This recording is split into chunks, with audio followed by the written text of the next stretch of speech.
What up, everybody? It's your boy J Mac. So today it's official. The gold digger will be started. So first, I guess check mark on the list is to take the battery, relocate it, put it in the back. That is the first phase because the turbo is going to be mounted right here. As you can tell, I've already disconnected what I needed to. This fuse panel will probably have to be mounted somewhere over here.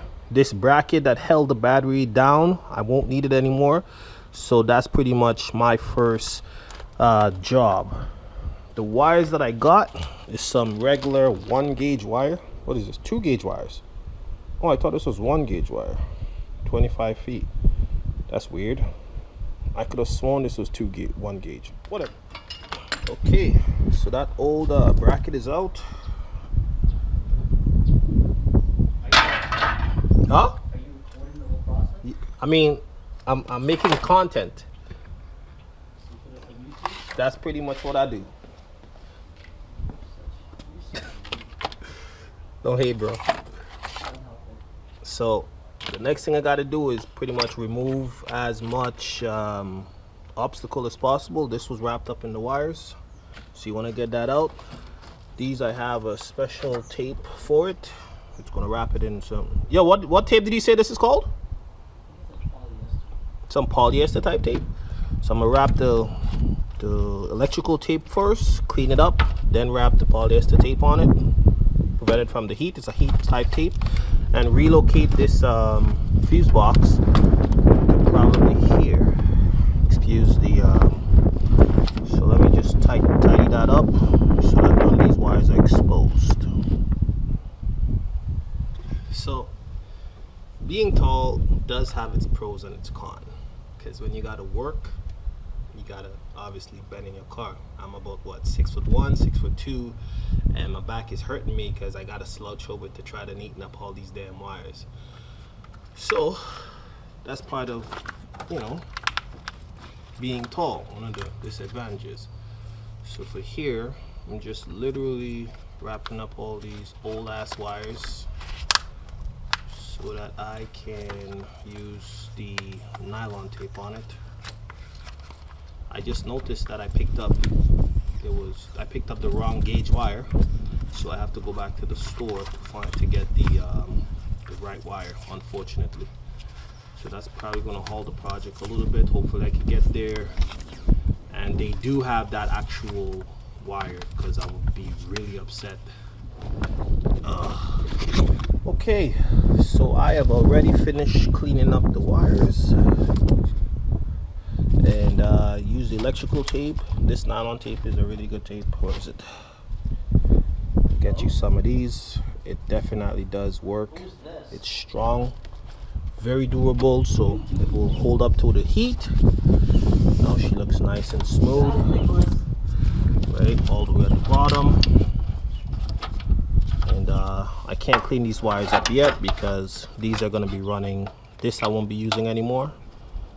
This has to go to the back, and all these wires here have to run to the. This is my LED for my headlights, so this won't be here anymore. All these has to be run to the back. Yep. Unfortunately, I gotta go back to the store about this stupid ass wire. I don't know how it got mixed up, but it did. So I'm up with the wire. So just went and picked up the right wire. This is a 1 gauge. Wire is very thick, very heavy. I mixed it up. I got a wrong one the last time. The battery terminal. This is I'm probably gonna have to shave off here a little bit so it could fit, and some flux or solder. So this will just pretty much put the solder in here, heat it up, sink this inside of there, it melts, and that's pretty much where it goes. And the battery terminal, battery case. This is the old one, all rusted out. You don't need those no more. For a new powder coated one, powder coated by me, so she's not gonna rust anytime soon. She's awesome. This is gonna be relocating to the trunk. So let's get started.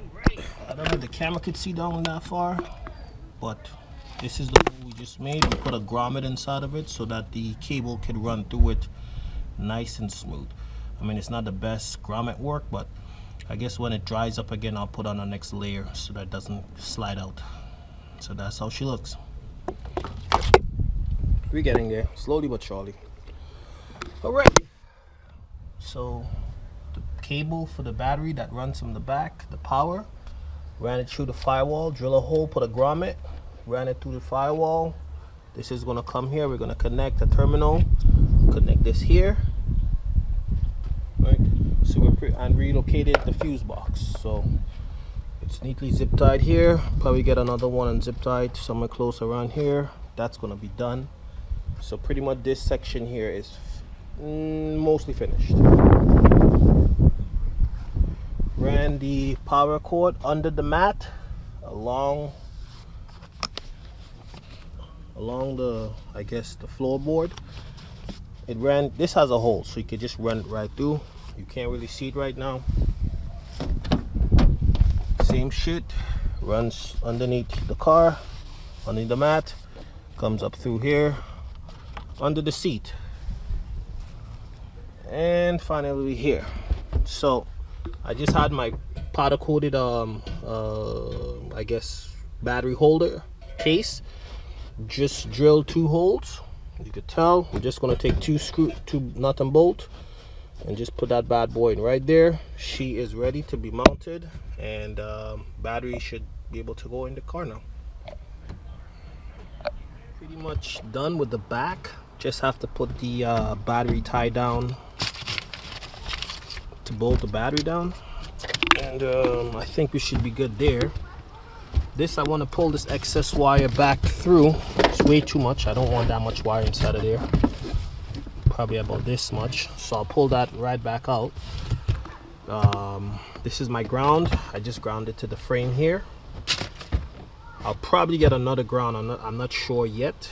I don't think I will need 2 ground coming off of here, but it's always an option. This is garbage. So I gotta run my LEDs for my my power for my LEDs, so it has to come back here some way, shape or form. This is my power wire, so I gotta ground this off somewhere.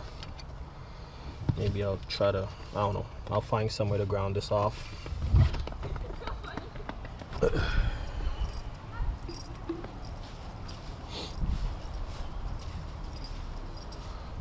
So the last thing left to do is cut the amount here, plug it in here, plug it in here, and the battery location is finito. Now I could move on to the manifolds, the exhaust manifolds. So I'd have to start chopping them bitches up. Hopefully I don't have to do no aggressive amount of cutting off, but yeah, that's where I stand right now. Project battery relocation is completed.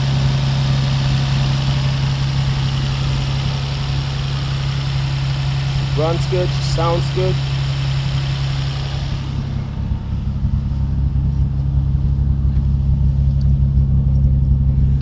And she has a solid 49 power voltage. Ooh, I'd rev it out for you guys, but I'm in people's yard right now. Sorry.